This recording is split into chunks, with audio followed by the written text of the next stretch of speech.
Good morning. Father Michael here. So, last night I had this crazy dream that I was working with John Waters in a remake of Hairspray. And Mr. Waters was trying to talk me into the idea that I needed to play the role of Tracy Turnblad because, as he said, you have the biggest hair I have seen in a long time. And I woke up looking like this. Coincidence? I think not. A couple days ago, I had to go to the local hospital for some blood work, an annual routine, right? So I had to fast from midnight to morning, which isn't a big deal for me because I do intermittent fasting kind of regularly as a way to maintain weight and energy levels and all of that.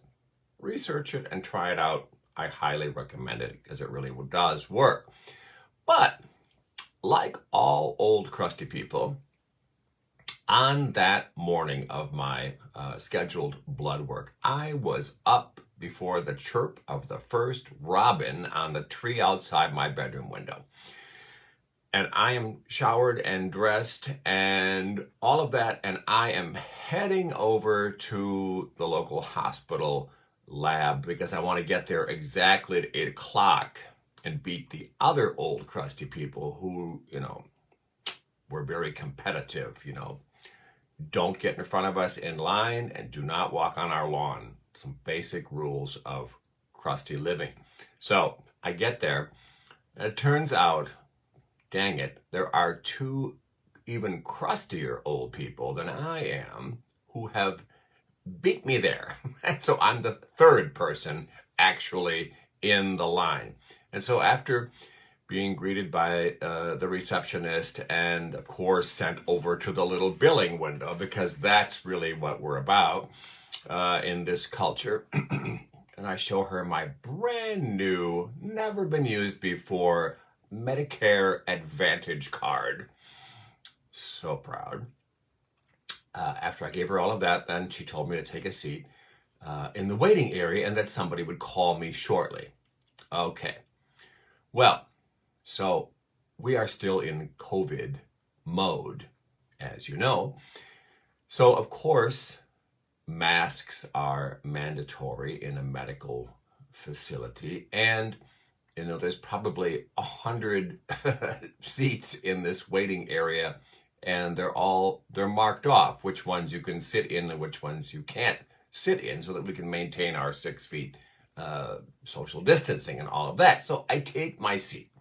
And the one wall facing east is all glass. And so I'm just going to stare out and watch the day unfold, watch the sun. It was a nice day. And I'm doing that. And then suddenly another dude came in, a large man, obviously just off of his third shift factory job somewhere. And so he does his thing and he walks over to the reception and he does his insurance business there at the window. And then he comes back into the waiting room area and inexplicably, in a room of 100 open seats, he decides to sit 2 chairs down from me. Okay. He's pretty dirty. His boots are dirty and kind of grimy, and so are his pants, I noticed. And like I said, it's what I would call a real job because he's clearly tired and dirty, and it's a physical job of some kind. And so as I'm sitting there, already thinking to myself, why are you so close? I begin to notice that not only is he close, but that he has some serious body odor going on. Now, think about it. He's 6 feet away, and I'm wearing a mask, and I can still smell the body odor. So you know it had to be strong. And now I'm thinking to myself, sweet mother of God, why are you sitting practically on my lap in a COVID kind of way? And so I'm sitting there in my irritation, like hoping I'm going to get called quickly, wondering if maybe, if is there a nice way that I can maybe relocate myself? Maybe I'll get up and I'll walk out and stare out the window, which is like, 50 feet away. And I'm considering how I might pull all of that off without, appearing to be rude, because it's all about appearances. And then it hit me. There was something familiar about this guy's body odor scent. It was just like the odor that my grandfather had after he and I had been working in his garden on a hot summer day when I was a little kid. So now, instead of wanting to move seats and get further away from this guy, I am discreetly and as surreptitiously as possible trying to inhale this man's BO without being weird about it, if such a thing is even possible. Now, I know scientifically that the sense of smell is more powerfully tied to our memories and our emotional responses than any of the five senses. And there are times for all of us, when certain smells can transport us back to a different time. The smell of a particular perfume. If I catch a whiff of Estee Lauder's Youth Dew, I am taken back instantly, time travel to happier days. The scent of yellow roses, which were my mother's favorite. The smell of fresh baked anything, cookies or bread or Stollen. The smell of pipe tobacco. And now, the scent of a stranger's BO. I was not at all prepared for any kind of positive response to that kind of a smell. My grandfather, as I have said many times, was, for me, my primary father figure.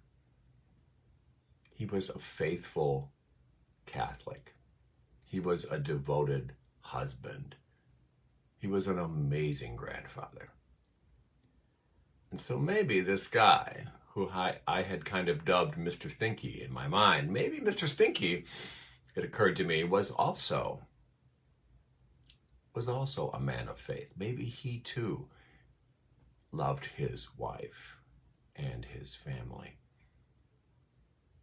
Maybe like my grandfather, maybe he too had to take a job he didn't really fit into, a job he didn't even really want because he was overqualified for it, but he took it just to be able to put food on the table for the ones he loved. And I felt a little shitty about myself for judging this guy so instinctively, so negatively, forgetting that most fundamental teaching of Jesus, that we just love each other. In 1 John chapter 4, verse 7, it says, "Friends, let's love one another.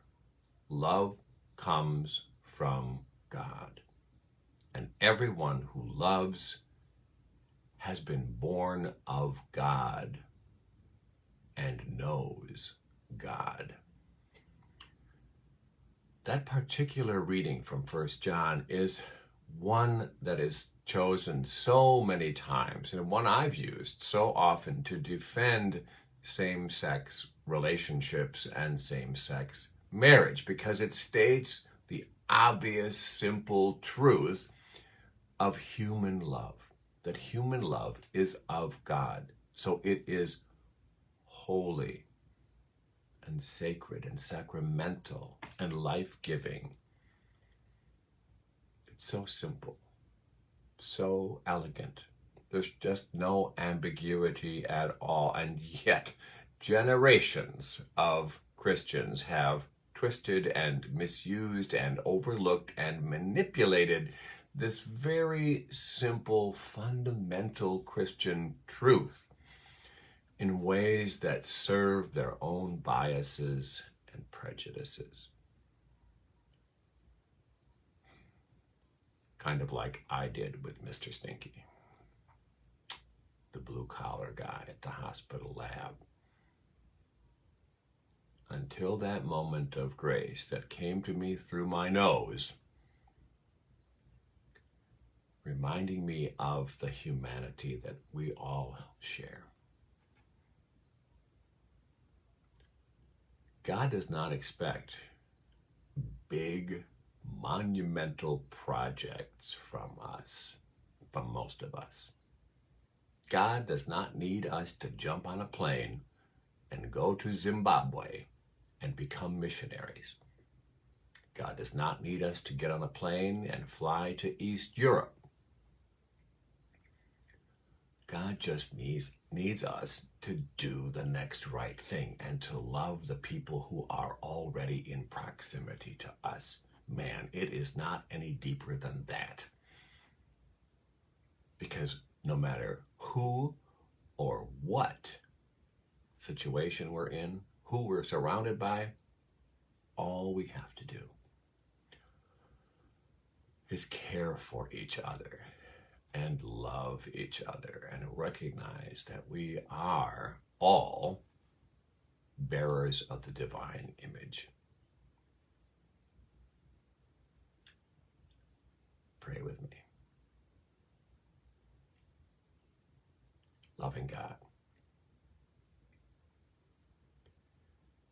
we open ourselves to your presence in this moment of prayer, thankful for all the love we have experienced in this life.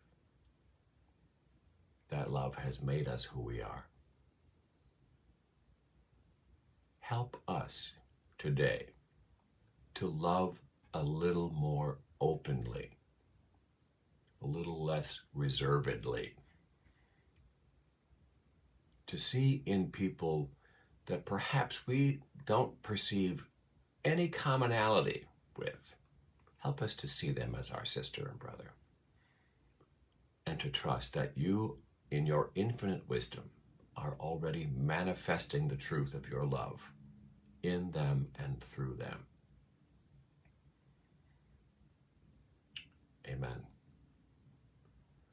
And now may the God of peace, the God of enlightenment, the God of the five senses be with you today and guide you on your journey through this life with the blessing of our mighty God.